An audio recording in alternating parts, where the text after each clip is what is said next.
Narcissist, Seduction. Episode 23.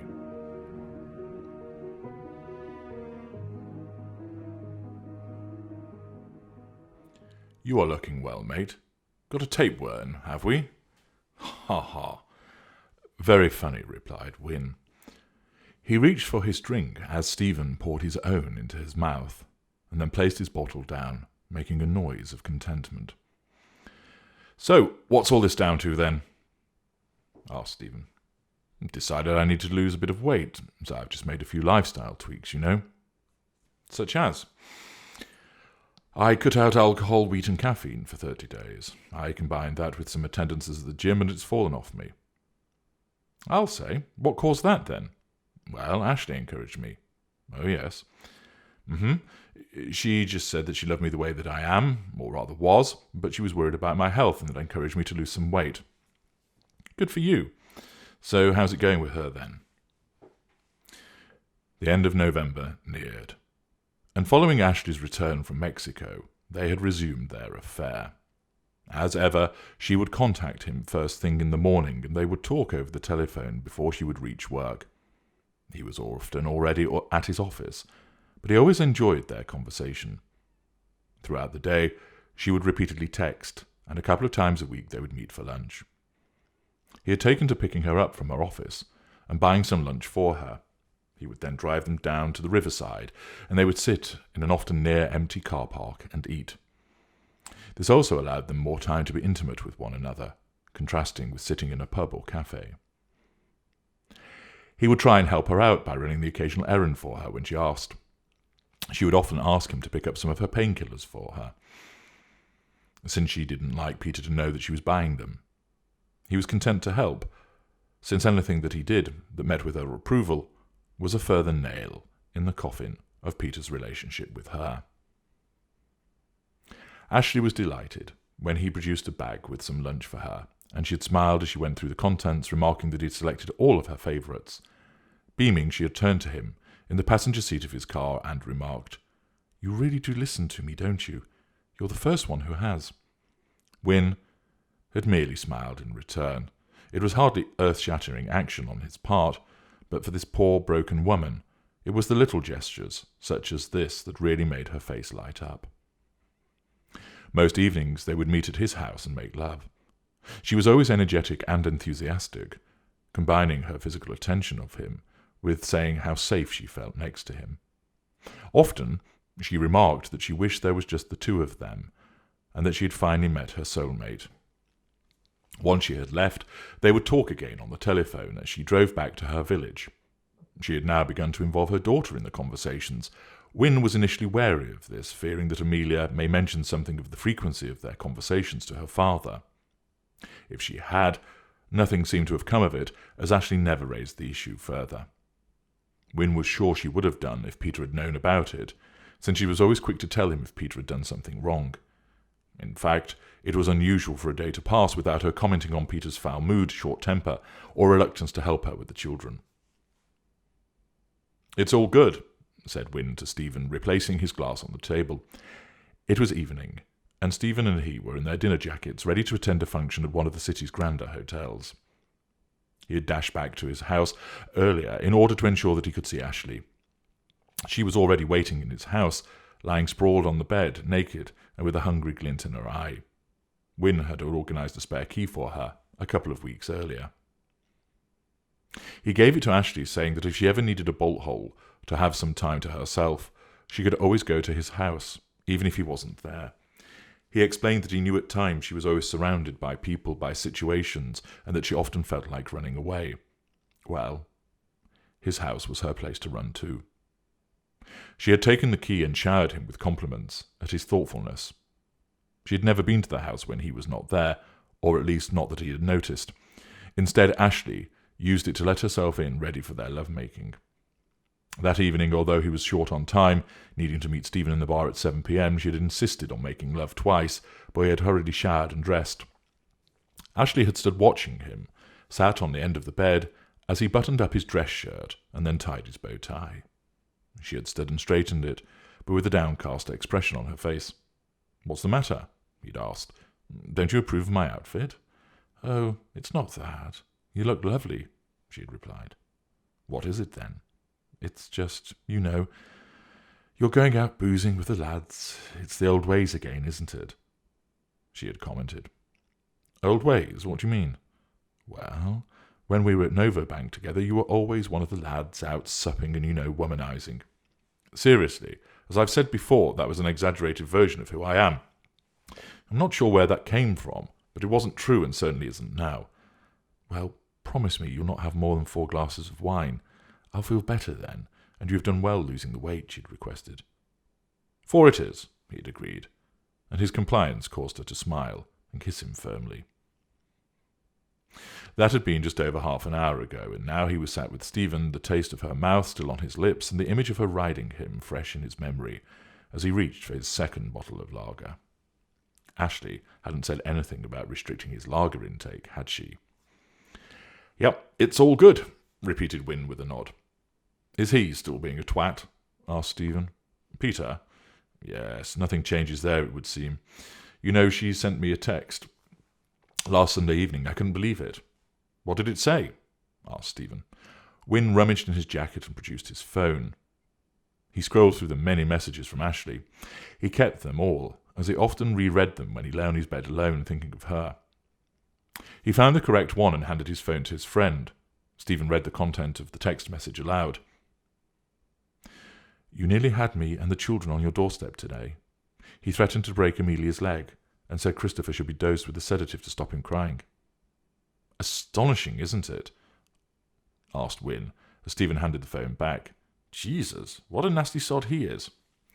"That's just the tip of the iceberg. Do you remember when I told you about the first time I went to her house?" "Mm-hmm. And how she mentioned to me that she had resisted having a lock on the door of the bedroom?" "Mm-hmm. Yes, I remember that. I thought that was an odd thing to mention." "Well, she told me the other day why she won't allow a lock on the bedroom door." "Why's that?" Wynne leaned forward and looked about him before lowering his voice. "He likes to bugger her and won't stop, even though she's crying for him to stop. She dreads what might happen if the door was locked." "Fuck me, that's terrible." "I know." "Why does she then stay?" "Well, I asked her about that. She said that it's for the sake of the children. Apparently she did leave him about 4 years ago and stayed with her parents for a few weeks. He begged her to come back and promised that he would change. She said he was okay for about a month and then reverted to type." "What are you going to do?" "It's hard. I love her, mate. She's wonderful. After the rubbish I had to put up with when I was married, she really is the proverbial breath of fresh air. She's encouraged me to lose weight in a pleasant way. She likes all the things that I like: history, films, Mexican food, classic books, Italy, and so on.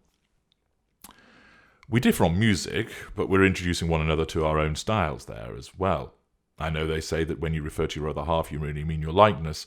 Well, it's true with her. It's as if I've finally received my reward of happiness after years of hell." "Sounds great, but you aren't actually together, pal." "No, I know. It's hard, particularly at weekends. During the week, it's good. We see each other every day, sometimes twice a day. She never stops texting me, and it's all good. At the weekends, though, I do wonder what she's doing with him. She will telephone me when she goes somewhere without him. So usually twice on a Saturday and then on a Sunday morning. You see, she does all the ferrying around for her daughter. He doesn't help." "So where do you think it's going?"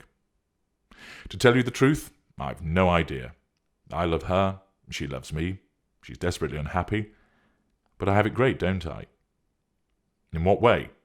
asked Stephen, as he took another swig from his bottle. "Well, I spend time with her, get to go to bed with her, and then she clears off. I've got the ideal setup, haven't I?"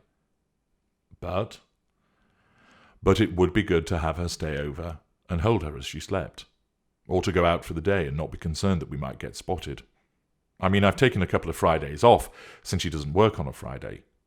We've wandered around Door with Christopher. After all, he can't say anything to anyone.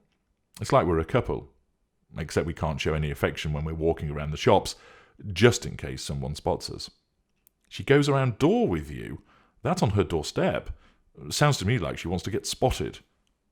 I've wondered about that. I haven't put any pressure on her to leave Peter.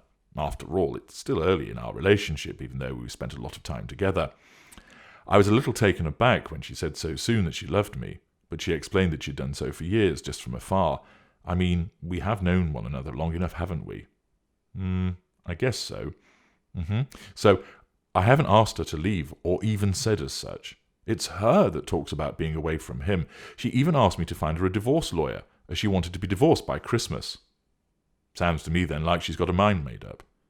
Do you think so? Asked Wynne. Well, he sounds like an utter bastard. You're a decent bloke. She's obviously been waiting for you to ride in and rescue her from him. Yes. So, did you get a lawyer for her? Asked Stephen.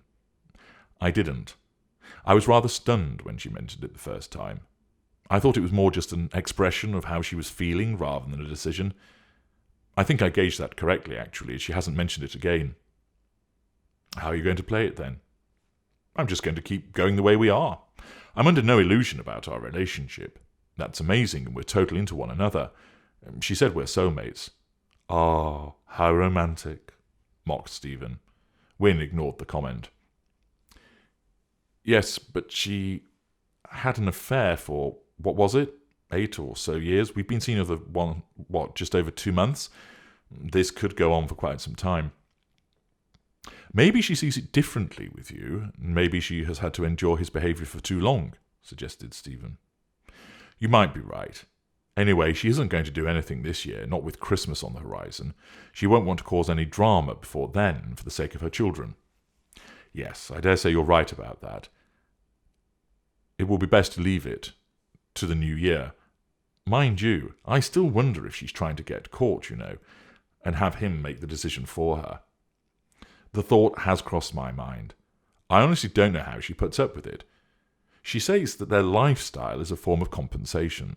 Admittedly, they have a decent house, flash cars, plenty of holidays, and no money concerns, but surely it's not worth it to put up with the abuse that she suffers. Some women do, I guess, remarked Stephen with a shrug. I suppose she doesn't know anything else, added Wynne. He looked around the bar, which was now filling up with other men similarly attired to him. Well, she does. She has seen other people and is now having an affair with you, so she does know there is a different way, remarked Stephen.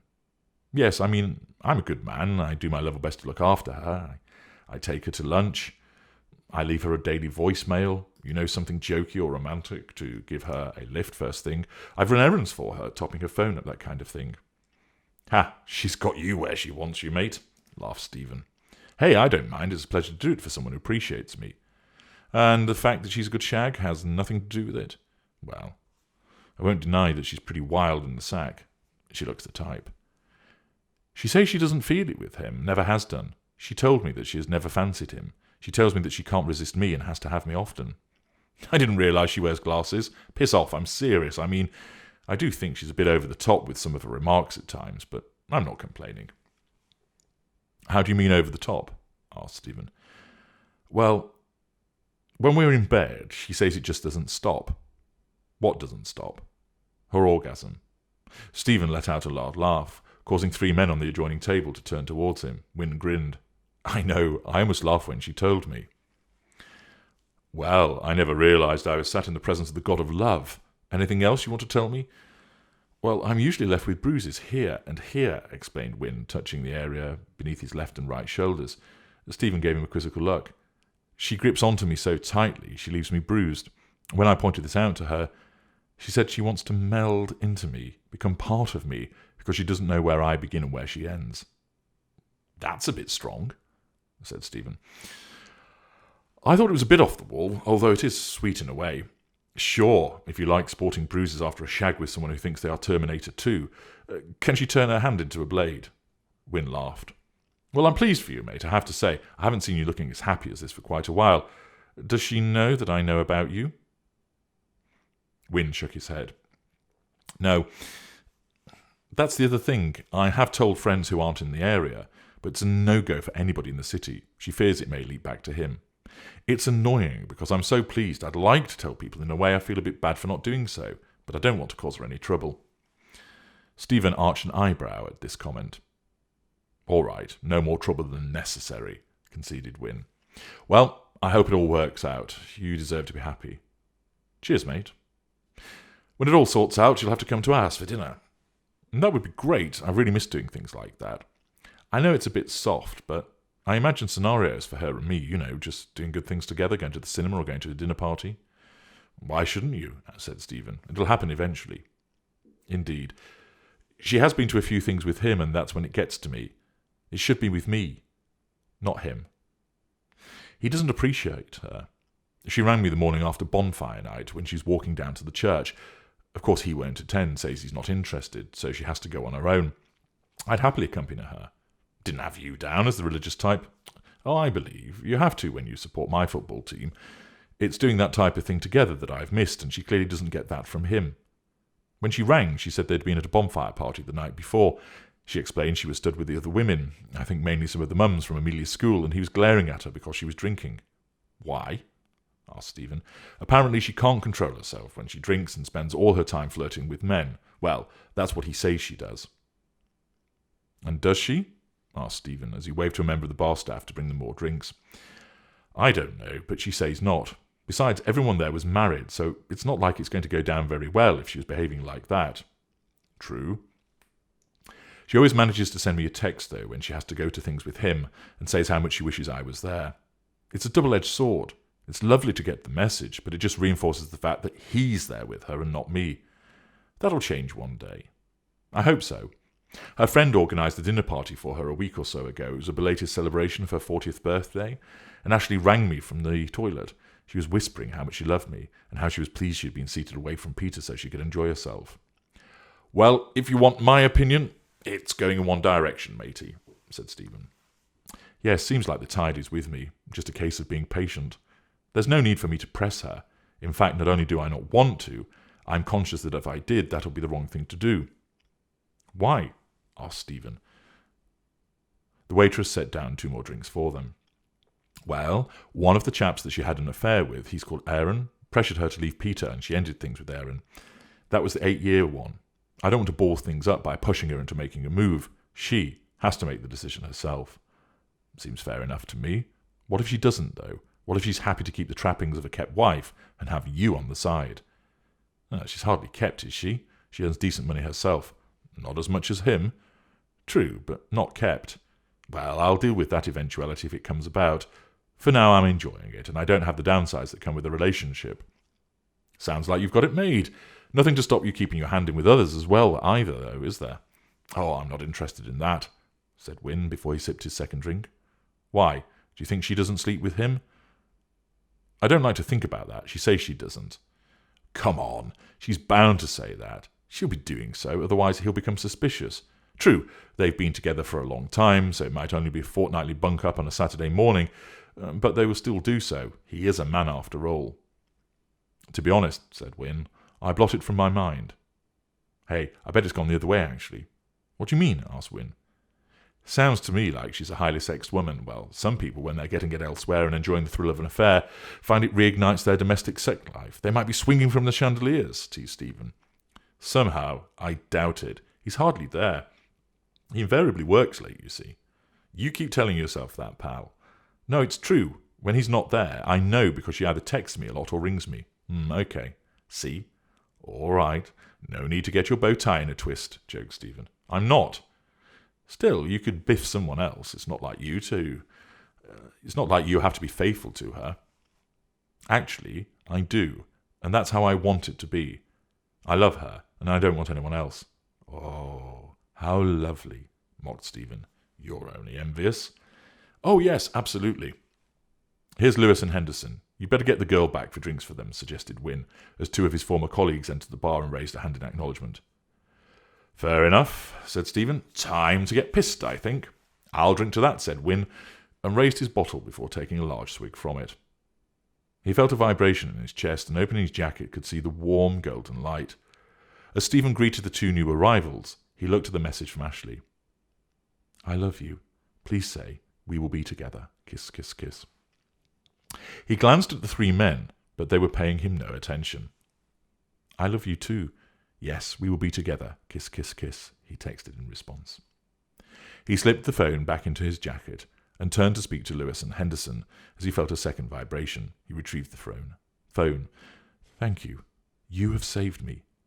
I need you so much. Kiss, kiss, kiss. Wynne smiled. Life was pretty good. Work was taking off. He was on the lash with his good friends, his weight was down, and he had a beautiful, if broken, lady who he loved and and who loved him. He took another drink and prepared to join the conversation with the trio beside him. He was in the ascendancy.